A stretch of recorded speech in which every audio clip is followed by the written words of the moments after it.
6월 16일 날마다 주께로 오늘 사무엘상 17장 55절부터 18장 5절까지의 말씀으로 함께 묵상하시겠습니다. 다윗은 골리앗과의 그 전쟁에서 승리하고 그의 머리를 가지고 사울에게 갑니다. 사울을 다시 대면하게 되는데요. 1번 보시면은 사울이 반복하는 질문을 통해 볼 때 사울의 관심은 무엇입니까? 55절부터 58절까지에서 이 세 번씩이나 반복적으로 사울이 묻고 있는 것은 이 소년이 누구의 아들이냐라는 것입니다. 이전에 다윗이 전쟁에 나가게 될 때 이미 사울은 다윗을 보았었고 사울은 다윗이 누구인지 알고 있습니다. 사울이 지금 기억장애를 가지고 있어서 이렇게 묻는 것이 아니라 다윗이 누구의 아들인가라는 것을 묻고 있는 것입니다. 그의 혈통과 그의 지위와 그의 배경을 물어보는 것입니다. 우리가 이때 한 가지 지나칠 수 없는 것은 다윗의 대답입니다. 다윗은 나의 주의 종 베들레헴 사람 이새의 아들이니다 라고 대답했습니다. 그런데 그렇게 말하는 공손한 소년, 지금 그 다윗의 손에는 골리앗의 머리가 들려 있었다라는 사실입니다. 아무것도 다윗은 내세울 수가 없는 그런 혈통이었지만 그의 손에는 부정할 수 없는 그 비범함의 증거가 들려 있었던 것입니다. 그 비범함이라는 것은 다름 아닌 하나님의 함께 하심이었습니다. 2번 보면 험난한 길이 예고되고 있는 다윗에게 하나님께서 든든한 후원자로 붙여주신 인물은 누구입니까? 다윗이 사울에게 말하기를 마침에 요나단의 마음이 다윗의 마음과 하나가 되어 요나단이 그를 자기 생명같이 사랑하니라. 하나가 되었다, 또 사랑한다 이것을 가지고 오해하는 분들도 많이 계시는데요. 사실 이 표현은 정치적인 그 충성을 의미하는 고대인들의 수거였습니다. 1차적으로 다윗과 요나단은 정치적인 충성의 관계였습니다. 나중에 물론 인간적인 그러한 우정으로 발전됩니다.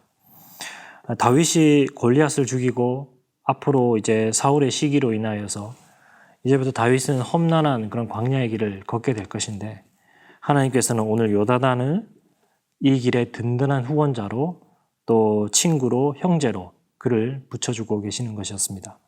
3절 보면 요나단이 다윗에게 준 물건들은 무엇입니까?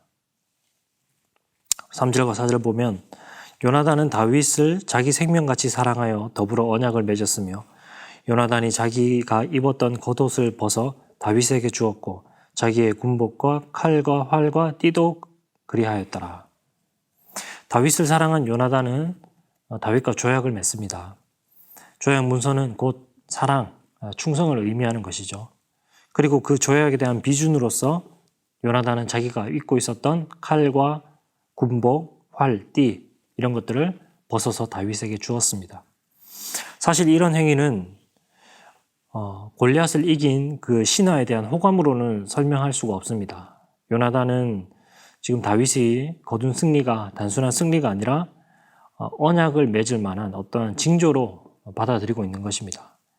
요나단이 사울의 아들로서 뒤를 이어서 왕이 될 만한 그런 인물이라는 것을 생각해 본다면 자신의 신분을 상징하는 이 의복을 다윗에게 주었다라는 것은 자신의 왕위 계승권을 포기한다라는 것이고 그것을 다윗에게 넘겨주는 것과도 다름없는 것인데 오늘 요나단은 다윗의 승리를 보며 이렇게 의복을 벗어주고 있었다라는 것입니다. 다윗의 반응에서도 좀 다른 점이 있습니다. 사울이 자신의 군복을 벗어서 다윗에게 입히려고 했을 때는 다윗은 사울의 그 군복을 거부하였지만 오늘 보게 되면은 요나단의 그 의복은 받는 그런 모습을 보여주고 있습니다.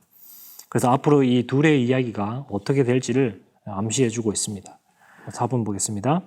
요나단은 어떤 이유로 다윗을 생명같이 사랑했을지 묵상해 봅시다. 다윗의 손에 든 그 비범함을 보았기 때문일 것입니다. 요나단을 이겼다라는 것은 그저 행운이 따랐다고 이길 수 있는 것은 아니었습니다. 그 전쟁의 승리는 하나님이 절대적으로 함께 하셨기 때문이고 또 그의 손에는 하나님이 그와 함께 하시는 그 징표를 가지고 있고 그러나 그에게는 어떠한 야망이 보이지 아니하며 겸손과 겸비를 갖춘 그러한 그의 모습을 보고 요나단은 다윗이 하나님의 사람임을 확신했던 것입니다. 요나단은 하나님의 뜻과 언약이 어디에 있는지 정확히 볼 수 있는 그러한 안목이 있었던 것입니다. 부상하는 다윗의 나라를 위해서 희생적인 결단을 감당할 만큼 믿음의 확신이 있었습니다. 우리도 때로는 믿음 안에서 그렇게 자신의 기득권을 내려놓아야 될 때가 있습니다. 그리고 누군가를 희생적으로 섬겨야 될 때가 있습니다. 그러나 그때마다 하나님의 일하심의 통로로 자신을 내어주고 또 그것을 기쁨으로 섬길 수 있는 모든 성도님 되시기를 축복합니다.